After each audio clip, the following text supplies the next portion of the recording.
স্বাগত news 24 global টাইমে। দর্শক, বিশ্বের নানা প্রান্তের খবর নিয়ে আপনাদের সাথে আছি আমি ফয়সাল মাহমুদ। দেখছিলেন সংবাদ শিরোনামগুলো। এবারে পুরো খবর। সিরিয়ার ওপর থেকে যুক্তরাষ্ট্রের নিষেধাজ্ঞা তুলে নেয়ার বিষয়টিকে সন্দেহের চোখে দেখছেন বিশ্লেষকদের অনেকেই। তারা মনে করেন এটা হতে পারে মধ্যপ্রাচ্যে ইরানকে ঠেকানোর কোনো ছক। সৌদি আরব ও তুরস্কের সঙ্গে সম্পর্ক জোরদার করার কৌশলও হতে পারে। এদিকে মার্কিন বিধিনিষেধ উঠে যাওয়ার বিষয়টিকে স্বাগত জানাচ্ছে জাতিসংঘ।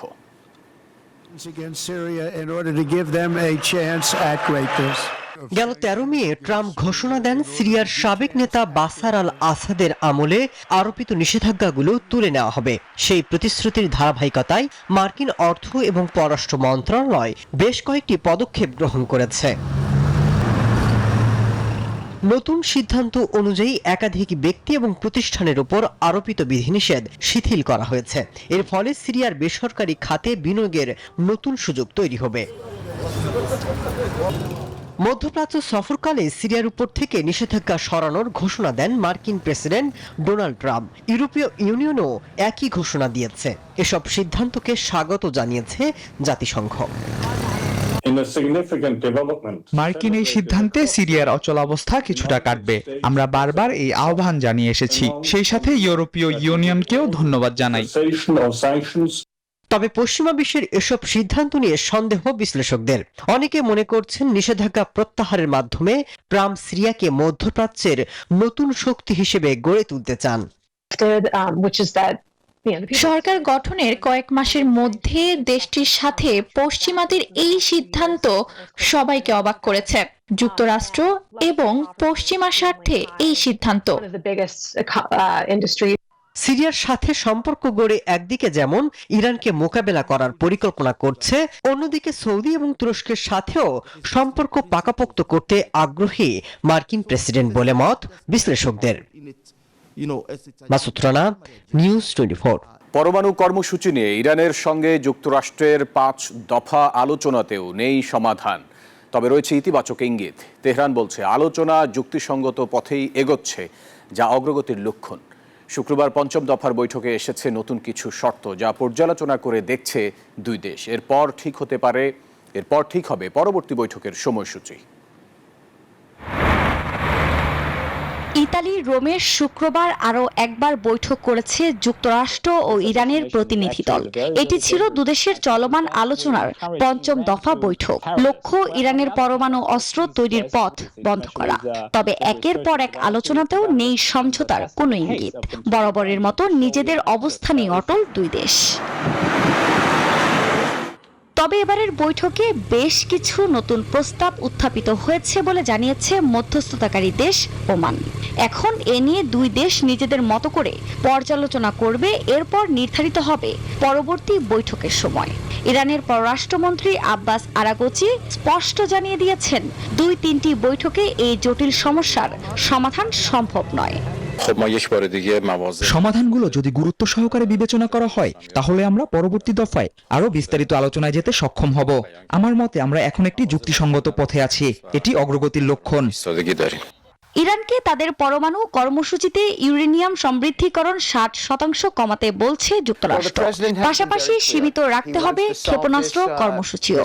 যুক্তরাষ্ট্রে নিযুক্ত ইসরায়েলের রাষ্ট্রদূত ইয়েজিল লেইটারও একই সুরে কথা বলেছেন। আর এসবের অর্থ হলো পারমাণবিক অস্ত্র তৈরির পথ থাকতে পারবে না ইরানের। যুক্তরাষ্ট্র ও ইসরায়েলের এই শর্তগুলোকে অন্যায্য আখ্যা দিয়ে প্রত্যাখ্যান করেছে ইরান। দেশটির পররাষ্ট্র মন্ত্রণালয়ের মুখপাত্র ইসমাইল বাঘাই বলেন, এসব শর্ত অমানবিক ও বেআইনি। ইরান সবসময় দাবি করে আসছে, শান্তিপূর্ণ প্রয়োজনেই ইউরেনিয়াম সমৃদ্ধিকরণ চালিয়ে যাচ্ছে তারা। পশ্চিমাদের ভয়, এভাবে এক পর্যায়ে হয়তো পরমাণু বোমা বানিয়ে ফেলতে সক্ষম হবে তেহরান। আফরিন মৌ, নিউজ 24। গাজা জুড়ে ইসরায়েলি হামলায় একদিনে নিহতের সংখ্যা বেড়ে দাঁড়িয়েছে 76 জনে। এমন অবস্থায় রোগীদের চাপ সামলাতে হিমশিম খাচ্ছে হাসপাতালগুলো। এদিকে ত্রাণ পৌঁছানো শুরু হলেও খাবারের অভাবে ধুঁকছে বহু মানুষ। নিরাপত্তাহীনতার কারণে গাজা শহরেও পৌঁছাতে পারেনি দাতা সংস্থাগুলো। বৃহস্পতিবার ভোর থেকে ইসরায়েলি বিমান হামলায় নিহত হয়েছেন অর্ধ শতাধিক ফিলিস্তিনি। গাজার উত্তরাঞ্চলে হামলার মাত্রা আরও বাড়িয়েছে নেতানিয়াহু সেনারা। সবচেয়ে ভয়াবহ হামলাগুলোর একটি হয়েছে জাবালিয়ার শরণার্থী শিবিরের একটি পরিবারের বাড়িতে। এদিকে আহতদের ঠাঁই দিতে হিমশিম খাচ্ছে হাসপাতালগুলো। বিভিন্ন স্বাস্থ্য সংস্থা জানায় অবরুদ্ধ অঞ্চলটিতে 36টি হাসপাতালের মধ্যে চালু আছে মাত্র 19টি, এর মধ্যে পুরোপুরি কার্যকর মাত্র 12টি। যুদ্ধ শুরুর পর থেকে গাজার স্বাস্থ্য কেন্দ্রগুলোর উপর 700-র বেশি হামলা হয়েছে বলছে জাতিসংঘ।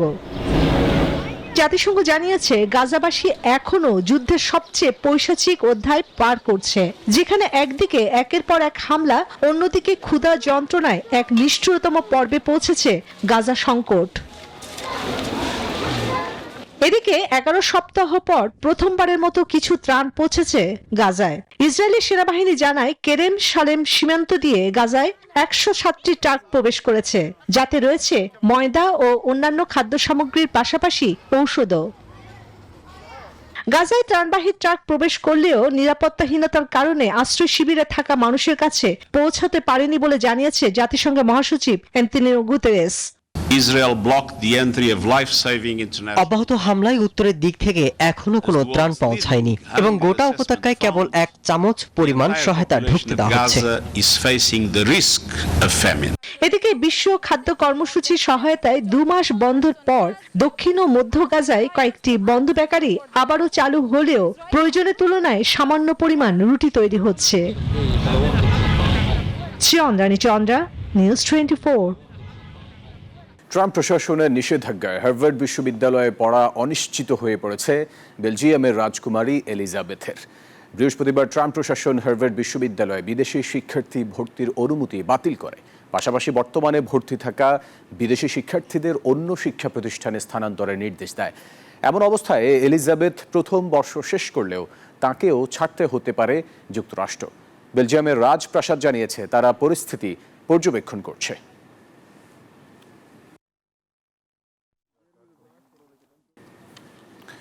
গ্লোবাল টাইমের সময় হলো একটা বিরতি, ফিরছি আরও খবর নিয়ে, সাথে থাকুন। বিরতির পর আবারও স্বাগত গ্লোবাল টাইমে। রাশিয়া ও ইউক্রেন একসঙ্গে মোট 390 জন বন্দীকে মুক্তি দিয়েছে। এই ঘটনা চলমান যুদ্ধের সবচেয়ে বড় বন্দী বিনিময় বলে বিবেচিত হচ্ছে। শুক্রবার এই বিনিময়ের সূচনা হয় এবং দুই পক্ষই জানিয়েছে শনিবার ও রবিবার আরও বন্দী মুক্তি দেয়া হবে। দুই দেশেই আরও বন্দী মুক্তির আশ্বাস দিয়েছে, যা উত্তেজনা প্রশমনে এক বড় পদক্ষেপ হিসেবে বিবেচিত হচ্ছে। এদিকে শনিবার ভোরে ইউক্রেনের রাজধানী কিয়েভে ড্রোন এবং ক্ষেপণাস্ত্র হামলা চালিয়েছে রাশিয়া। এতে অন্তত 2 জন আহত হয়েছেন। এক সপ্তাহ আগে তুরস্কের ইস্তাম্বুলে সরাসরি আলোচনার মাধ্যমে হওয়া চুক্তির আওতায় রাশিয়া ও ইউক্রেন উভয় দেশ 270 জন সেনা ও 120 জন করে বেসামরিক নাগরিক ফেরত পেয়েছে। শুক্রবার ইউক্রেন বেলারুশ সীমান্তে এই বন্দী বিনিময়ের ঘটনা ঘটে।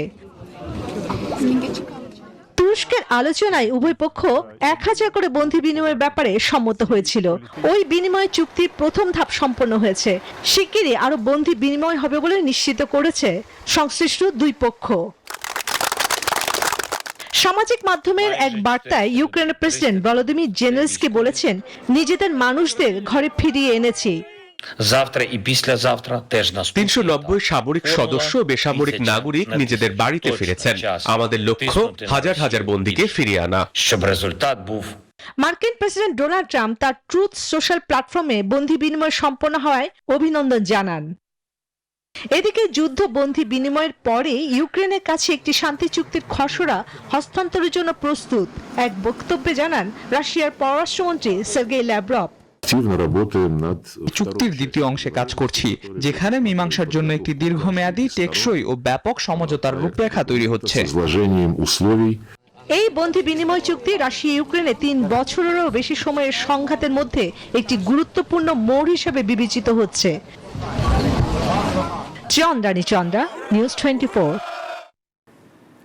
হার্ভার্ড বিশ্ববিদ্যালয় নিয়ে এবার ট্রাম্প প্রশাসনের পরিকল্পনা আটকে দিয়েছেন মার্কিন আদালত। আপাতত বিদেশি শিক্ষার্থী ভর্তি বন্ধের সিদ্ধান্ত স্থগিত থাকছে, তবে নিজ দেশের শিক্ষার্থীদের সহায়তার আশ্বাস দিয়েছে চীন। এদিকে যুক্তরাষ্ট্রের সাথে আলোচনার ইচ্ছা প্রকাশ করেছে জার্মানি। যদিও ট্রাম্পের পরিকল্পনা নিয়ে বিদেশি শিক্ষার্থীদের মাঝে বাড়ছে হতাশা। এই সিদ্ধান্ত বিশ্ববিদ্যালয়ের স্বাধীনতা খর্ব করবে বলে মত বিশ্লেষকদের। মার্কিন প্রেসিডেন্ট ডোনাল্ড ট্রাম্প ও হার্ভার্ড বিশ্ববিদ্যালয় প্রশাসনের মধ্যকার বিরোধ দিন দিন তীব্র হচ্ছে। শিক্ষা প্রতিষ্ঠানটির বিরুদ্ধে একের পর এক পদক্ষেপ নিচ্ছে ট্রাম্প প্রশাসন। তবে বিদেশি শিক্ষার্থী ভর্তির ক্ষমতা কেড়ে নেওয়ার পরিকল্পনা আটকে দিল যুক্তরাষ্ট্রের এক বিচারিক আদালত। বিদেশি শিক্ষার্থী ভর্তি বন্ধে সরকারের সিদ্ধান্তের বিরুদ্ধে শুক্রবার মামলা করেছিল হার্ভার্ড কর্তৃপক্ষ। এর পরপরই ট্রাম্প প্রশাসনের আদেশ বন্ধের নির্দেশ দেন আদালত। মার্কিন প্রেসিডেন্টের এই সিদ্ধান্তের পর নিজ দেশের শিক্ষার্থীদের সহায়তার আশ্বাস দিয়েছে চীন। অন্যদিকে ট্রাম্পের সঙ্গে এ বিষয়ে আলোচনার কথা জানিয়েছেন জার্মানির শিক্ষা মন্ত্রণালয়ের মুখপাত্র। জার্মান শিক্ষার্থীরাও এর ফলে ক্ষতিগ্রস্ত হবে। আমরা এই আলোচনায় আমাদের প্রত্যাশাও প্রকাশ করব। সেখানে জার্মান শিক্ষার্থীদের চাহিদা এবং আগ্রহ যথাযথভাবে বিবেচনা করা হবে। যদিও শিক্ষার্থীদের মধ্যে নিজেদের ভবিষ্যৎ নিয়ে বাড়ছে উদ্বেগ আর হতাশা, ট্রাম্পের এমন কর্মকাণ্ড নিয়ে চলছে সমালোচনার ঝড়। বিপুল সংখ্যক শিক্ষার্থী ইতিমধ্যেই অন্য প্রতিষ্ঠানে যাওয়ার চেষ্টা করছে। তবে আসন্ন শিক্ষাবর্ষের জন্য নিয়োগের প্রক্রিয়াধীন শিক্ষার্থীদের ওপর আপনার প্রভাব বেশি পড়বে। ট্রাম্প প্রশাসনের নিষেধাজ্ঞা একাডেমিক স্বাধীনতা এবং অখণ্ডতার জন্য হুমকি স্বরূপ। গণমাধ্যমের প্রতিবেদনের তথ্য মতে 2024-25 শিক্ষাবর্ষে হার্ভার্ডে প্রায় 6,800 আন্তর্জাতিক শিক্ষার্থী রয়েছে। সংখ্যাটি শিক্ষাবর্ষে ভর্তি হওয়া মোট শিক্ষার্থীর 27% বেশি। এর মধ্যে প্রায় অর্ধেক চীন, উল্লেখযোগ্য সংখ্যক কানাডা, ভারত, দক্ষিণ কোরিয়া এবং যুক্তরাজ্যের শিক্ষার্থী। আফরিন মৌ, নিউজ 24। দর্শক, ছিল নিউজ 24 গ্লোবাল টাইমে। এতক্ষণ সাথে থাকার জন্য ধন্যবাদ সবাইকে।